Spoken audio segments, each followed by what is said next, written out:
Welcome to Tandri Channel. Let's learn together. Bismillah, Assalamualaikum warahmatullahi wabarakatuh. Jumpa lagi bersama Tandri Channel. Kali ini kita akan membahas langkah-langkah analisis komparatif two-way ANOVA dengan menggunakan software JASP. Nah, sebagai pengantar, two-way ANOVA ya sama dengan one-way ANOVA pada video sebelumnya. Namun pada two-way ANOVA digunakan untuk menganalisa masalah yang terdiri dari 3 atau lebih variabel, di mana 2 atau lebih variabelnya itu adalah variabel independen, atau dalam penelitian eksperimen kita biasa menyebutnya sebagai faktor pembeda, dan terdiri dari satu variabel dependen.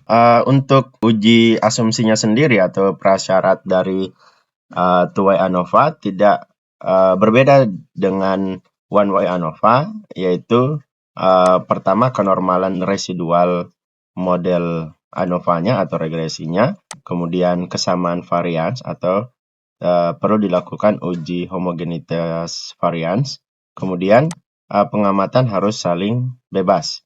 Ini dapat dilakukan dengan pengambilan secara acak. Makanya pada penelitian-penelitian kuantitatif, eksperimen khususnya, sampel yang eksperimentasikan itu harus diambil secara acak. Pada two-way ANOVA, model yang dibangun itu ada dua.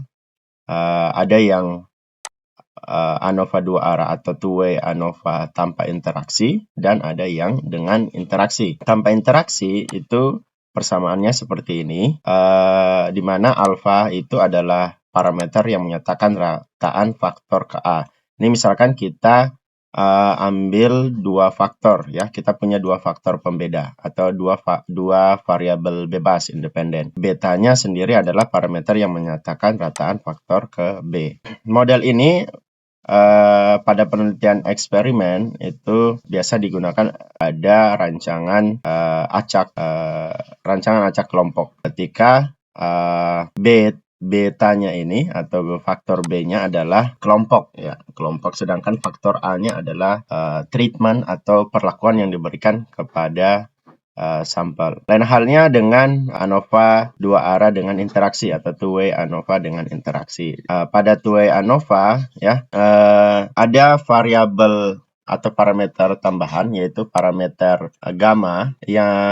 Parameter gamma ini merupakan parameter yang menyatakan interaksi dari faktor A dan B. Nah, biasanya juga beberapa penulis menuliskan interaksi itu sebagai A kali B.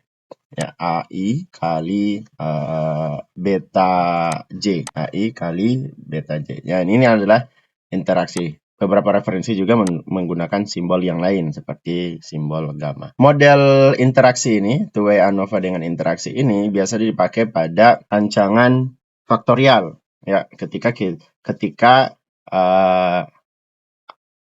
faktor A itu merupakan perlakuan dan faktor B juga merupakan faktor perlakuan. Beda halnya dengan tanpa interaksi, di mana faktor B ya, salah satu faktornya itu ada perlakuan, yang lainnya adalah kelompok. Pada two-way ANOVA dengan interaksi itu keseluruhan dari faktornya itu adalah perlakuan ya, perlakuan. Misalkan dalam kasus pendidikan, perlakuan yang dimaksud adalah pemberian atau pengajaran dengan menggunakan model pembelajaran tertentu, metode pembelajaran, strategi, media pembelajaran. Nah, itu dalam penelitian eksperimen semu di pendidikan disebut sebagai faktor perlakuan. Sedangkan di faktor gender, gaya belajar, pola asuh orang tua, itu termasuk dalam faktor non perlakuan ya. Dia disebut kelompok ya, faktor kelompok. Atau jika kasusnya seperti itu, salah satunya adalah faktor kelompok, maka two-way yang kita gunakan adalah two-way tanpa interaksi. Namun jika model kita, eksperimentasi kita, kedua-duanya adalah perlakuan, kita menggunakan dengan interaksi. Nah, model hipotesisnya secara umum seperti ini ya. Untuk yang pertama, karena ada dua faktor, ditambah faktor interaksi, maka ada 3 rumusan hipotesis. Yang pertama itu untuk faktor A, apakah jadi H0-nya menyatakan tidak ada perbedaan respon yang dihasilkan dari ketiga perlakuan atau lebih perlakuan. Kemudian minimal ada satu respon yang berbeda. Begitu pula dengan yang kedua, faktor B dan faktor interaksinya. Kita langsung saja pada langkah-langkah analisis menggunakan JASP. Misalkan kita punya data pada kasus pendidikan, pengaruh model pembelajaran dan gaya belajar terhadap kemampuan berpikir kritis matematis siswa. Nah, model pembelajaran di sini ada 3 level, inquiry, jigsaw, dan PJBL. Ada 3 kelompok, kemudian gaya belajar, auditory, visual, dan kinestetik. Seperti yang saya jelaskan tadi, dalam penelitian pendidikan, model pembelajaran dianggap sebagai perlakuan dan gaya belajar dianggap sebagai non-perlakuan, karena model pembelajaran dapat kita berikan kepada siswa manapun, ya, secara random, tetapi gaya belajar pola asuh orang tua itu memang telah dimiliki oleh siswa, sehingga kita tidak bisa menentukan siswa A atau siswa pertama harus visual, siswa kedua auditory, dan seterusnya, karena gaya belajar mereka sudah terkondisikan berdasarkan individunya masing-masing. Nah, datanya kita susun seperti ini, terurut ya. Model pembelajaran 1 untuk inquiry, 2 untuk jigsaw, PJBL 3, dan gaya belajar 1 auditory, 2 visual, 3 kinestetik. Kita copy datanya, kemudian kita bawa ke JSP, kita buka JSP, kita klik new data, kita paste di kolom pertama baris pertama, kemudian kita klik 2 kali ke kolomnya, kita ganti KBKM siswa, kemudian kolom type-nya, ya, jenis datanya scale, kemudian kita lanjut kolom kedua adalah model pembelajaran. Nah, di sini kita ganti jadi nominal, ya, karena tidak ada urutan, ya. Yang satu tadi adalah inquiry, yang 2 adalah jigsaw, yang 3 adalah PJBL, project based learning. Kemudian yang variabel ketiga adalah gaya belajar. Nah, kita ganti nominal juga, auditory, visual, kinestetik.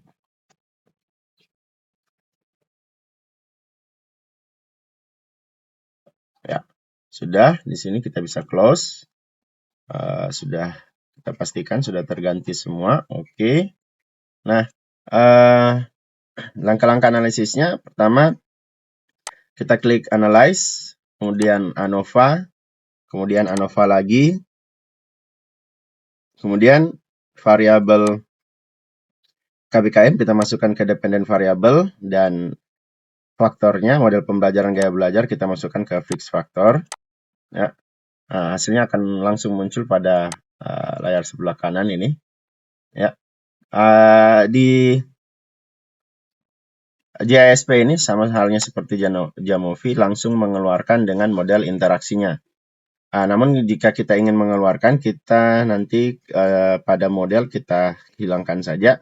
Di sini kita klik dulu descriptive statistiknya. Nah, kita klik estimate of effect size-nya, ya.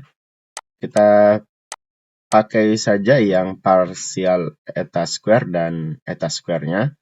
Ini yang dipakai pada SPSS, ya. Dan juga Jamovi ada juga yang omega, ya.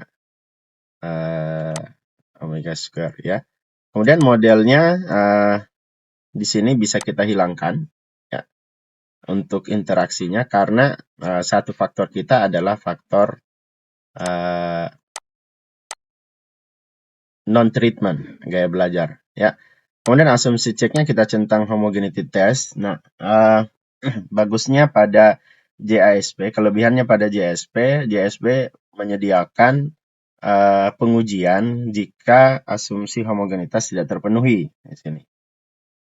Nah, beda halnya dengan software yang lain. Nah, namun kekurangannya adalah uji normalitas yang diberikan pada software JSP ini hanya uji secara visual, ya, tidak ada uji signifikansinya.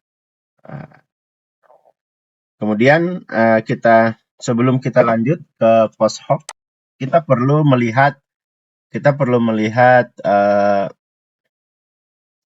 signifikansi, ya, variabel apa saja yang signifikan, ya, berdasarkan uji ANOVA-nya, inilah output ANOVA-nya, ya, two-way ANOVA-nya. Kita lihat pertama kita perlu interpretasikan hasil uji asumsinya, yaitu uji normalitas.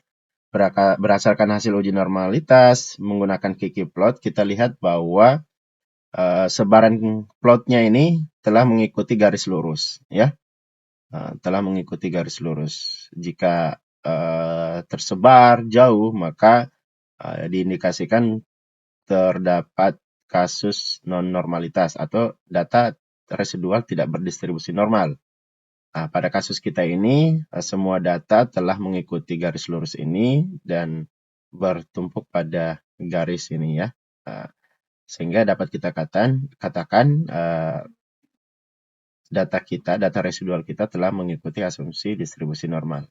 Nah, telah memenuhi asumsi distribusi normal. Nah, untuk uji homogenitasnya juga, kita lihat nilai p-value dari uji Levene itu sebesar 0,096, lebih besar dari 0,05, sehingga dapat kita katakan varians kelompok data telah memenuhi asumsi homogenitas varians. Selanjutnya, karena asumsinya telah terpenuhi, maka kita lihat variabel apa saja yang signifikan. Ya. Kita lihat variabel-variabel apa saja yang signifikan. Di sini kita lihat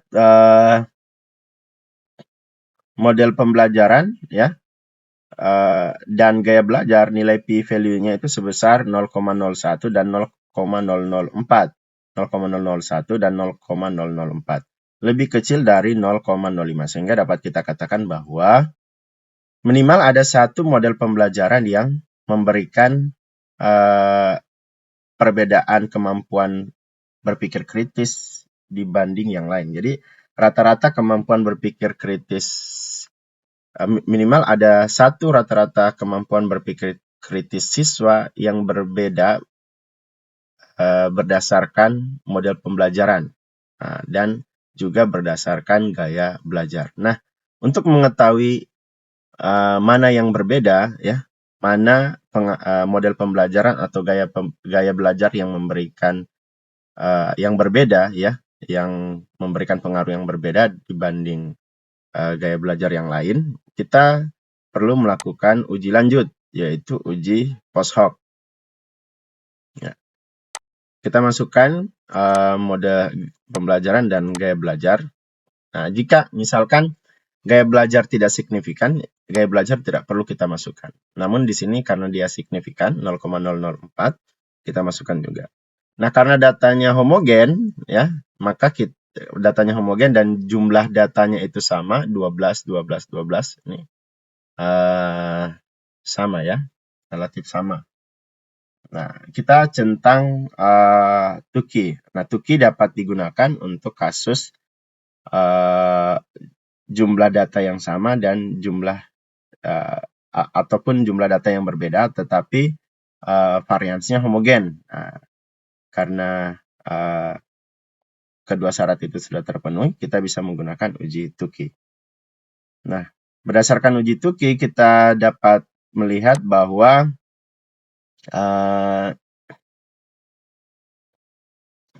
nilai p-value, ya, nilai probabilitas dari uji Tukey untuk model pembelajaran inquiry dibanding Jigsaw itu 0,012, inquiry PJBL 0,002, lebih kecil dari 0,05 sehingga dapat kita katakan inquiry Jigsaw dan inquiry PJBL itu berbeda. Kemampuan berpikir kritis yang diajar dengan inquiry dan Jigsaw itu berbeda. Namun untuk Jigsaw dan PJBL itu sama, tidak ada perbedaan. Ya, karena nilai p-value-nya 0,798 lebih besar dari 0,05 sehingga dapat kita katakan tidak terdapat perbedaan kemampuan berpikir kritis siswa yang diajar dengan menggunakan Jigsaw, model pembelajaran Jigsaw, dengan siswa yang diajar dengan menggunakan model pembelajaran project based learning. Nah, untuk gaya belajar yang signifikan di sini kita lihat hanya auditory dan kinestetik, ya, sebesar 0,003. Lebih kecil dari 0,05 sehingga dapat kita katakan bahwa kemampuan berpikir kritis siswa yang memiliki gaya belajar auditori itu berbeda dengan kemampuan berpikir kritis siswa yang gaya belajarnya kinestetik. Ya. Nah, untuk melihat seberapa besar pengaruh yang diberikan model pembelajaran dan gaya belajar, kita bisa melihat nilai dari eta square ataupun partial eta square. Nah, nilai ini bisa kita lihat berdasarkan referensi. Jika nilai partial eta square-nya itu ada di sekitar 0,01, berarti efeknya kecil atau pengaruhnya kecil, 0,06, sedang 0,14 itu besar. Nah, kita lihat di sini berdasarkan partial eta square-nya, model pembelajaran itu 0,147 ya, termasuk dalam kategori yang besar. Sedangkan gaya belajar 0,12 partial eta square-nya ya. Ini menunjukkan bahwa gaya belajar memberikan efek yang sedang. Nah, tentu karena ada beberapa acuan untuk menentukan besar pengaruh, perlu dilakukan tinjauan teoritis lagi, kapan kita menggunakan eta square dan kapan kita menggunakan partial eta square. Nah, menurut Richardson ya, eta square merupakan besaran efek atau pengaruh, tetapi berbeda dengan eta square atau eta kuadrat karena mengukur proporsi varians yang dijelaskan oleh variabel independen setelah mengendalikan pengaruh variabel independen yang lain. Artinya nilai partial eta square ini adalah nilai efek dari atau nilai pengaruh model pembelajaran terhadap kemampuan berpikir kritis siswa setelah gaya belajar itu dikendalikan atau dikontrol atau tanpa gangguan dari variabel gaya belajar. Ya, efeknya sebesar 0,147 atau sebesar 14,7%.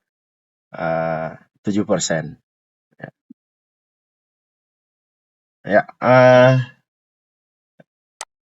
itu untuk langkah-langkah ANOVA-nya. Semisalkan data kita tidak berdistribusi normal, maka JASP ini menyediakan di halaman ANOVA ini juga menyediakan statistik non parametrik yaitu Kruskal-Wallis ya, ketika misalkan variabel kita ya atau data residual kita tidak memenuhi asumsi distribusi normal, maka kita bisa menggunakan Kruskal-Wallis. Ya, baik, mungkin itu saja langkah-langkah analisis komparatif two-way ANOVA menggunakan software JASP. Semoga dapat membantu penelitian Anda dan semoga bermanfaat. Sekian, Assalamualaikum warahmatullahi wabarakatuh.